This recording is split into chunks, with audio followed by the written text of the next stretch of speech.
नमस्कार दोस्तों, आपका हमारे इस YouTube चैनल श्री हरि बोल में बहुत बहुत स्वागत है। आज हम माघ महात्म के पहले अध्याय का श्रवण करेंगे। कथा सुनने से पहले दोस्तों, अगर आपने हमारे इस YouTube चैनल को सब्सक्राइब नहीं किया है तो इस चैनल को सब्सक्राइब करें, बेल आइकन दबाएं ताकि हमारी नई वीडियो की नोटिफिकेशन आप तक सबसे पहले पहुँचे। इस वीडियो को लाइक और शेयर भी जरूर करें। श्री नैमिषारण्य क्षेत्र में मुनि जनों ने परम भागवत श्री सूत जी से कहा, हे मुनि, अब आप कृपा करके माघ मास की उस पवित्र कथा का वर्णन करें जो कि वशिष्ठ भगवान ने दिलीप से कहा था, जिससे प्राणी के समस्त पाप नष्ट होते हैं। हे देव, कृपा करके आप माघ मास के संपूर्ण इतिहास का भी वर्णन करें। सूत जी बोले, हे मुनि जनों, तुम धन्य हो। भगवान श्री कृष्ण की भक्ति में लगा तुम्हारा मन देखकर मैं बड़ा प्रसन्न हूँ। मैं समस्त पापों को नष्ट करने वाला परम पुनीत माघ मास का महात्म तुमको सुनाता हूँ। ध्यान से सुनो। एक दिन पार्वती जी ने भगवान शंकर जी से पूछा, हे महादेव जी, आप समस्त धर्मों के ज्ञाता हो, आप कृपा करके मुझे माघ मास का महात्म, व्रत, विधि, पूजन और इतिहास बताइए। पार्वती जी के इन वचनों को सुनकर भगवान शंकर अति प्रसन्न होकर बोले, हे प्रिय, तुम इस मनोहर वृत्तांत को सुनो। एक समय महाराज दिलीप ने एक महान यज्ञ किया।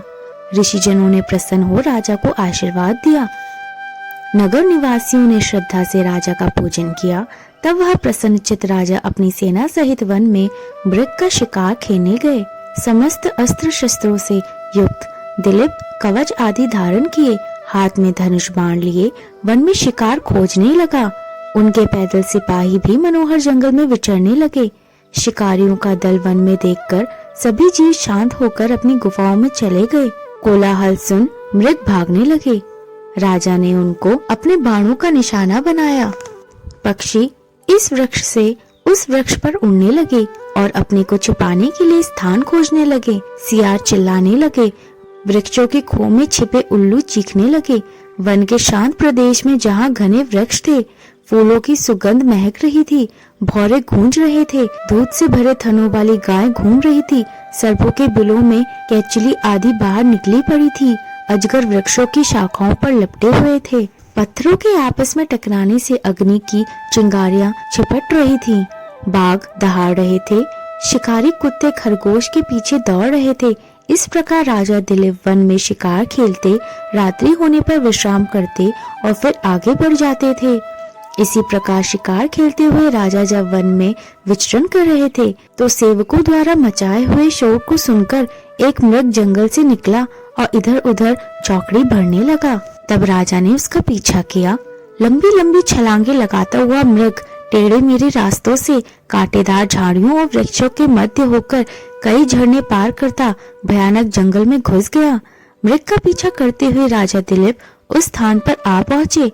जब वह मृग दिखलाई नहीं दिया तो राजा घबरा गए, क्योंकि वे बहुत थक चुके थे और प्यास के मारे व्याकुल थे। राजा और उनके साथी थक गए थे। उनके घोड़े पसीने से तर थे। दोपहर का समय हो चुका था और सभी प्यास से व्याकुल हो रहे थे। पानी की खोज करने पर राजा ने दूर समुद्र जैसा एक विशाल सरोवर देखा, जिसके किनारे घने वृक्ष थे। जल स्वच्छ था। बड़े बड़े कमल खिले थे, जिन पर भौरे गूंज रहे थे। सरोवर के जल से छोटी छोटी मछलियां लहरों के साथ तैर रही थी। उस सरोवर के किनारे पर अनेकों पशु पक्षी घूम रहे थे। इस सुंदर सरोवर को देखकर राजा और उसके साथियों की थकावट दूर हो गई। राजा व सैनिकों ने सरोवर के जल को पिया और वहीं रात्रि व्यतीत करने के विचार से डेरा डाल दिया। राजा और सैनिकों ने संध्या को भोजन आदि से निवृत्त होकर शस्त्र संभाल लिए। राजा एक वृक्ष पर धनुष बाण सहित बैठ गए और उनके अन्य साथी भी दूसरी दिशा में अपने शस्त्र लेकर स्थित हो गए, ताकि शिकार कहीं से बचकर ना निकल सके। कुछ सैनिकों ने वन में जाल फैला दिया। आधी रात होने पर जंगली शूकरों का एक झुंड सरोवर के किनारे आया। उन शूकरों ने तट के किनारे उत्पन्न कमल कंद खाए और पेट भर जाने पर वह झुंड वापस लौटने लगा तो राजा के सैनिकों द्वारा लगाए जाल में फंस गए। राजा ने अपने साथियों की सहायता से अनेकों शूकर मार डाले। कुछ घायल होकर वहीं पड़े रहे और कुछ भागकर जंगल में जा छिपे। इतने सारे शूकरों को मरा देख राजा के साथी प्रसन्न होकर शोर करने लगे। सबको साथ लेकर राजा सरोवर के किनारे से चल दिए। उन्होंने अपने राज्य लौटने का निश्चय किया। राजा जैसे ही नगर की ओर चले, उन्होंने देखा कि सामने से शंख चक्र चिन्हों से शोभित कृष्ण शरीर, कोमल वल्कल पहने एक तपस्वी सरोवर की ओर चले आ रहे हैं। राजा ने नम्रता पूर्वक उनको प्रणाम किया और मार्ग छोड़ दिया। ऋषि ने राजा को पहचान कर कहा, हे राजन, प्रातः होने को है। माघ मास की इस पुण्य बेला में सरोवर का स्नान त्याग कर तुम कहाँ जा रहे हो?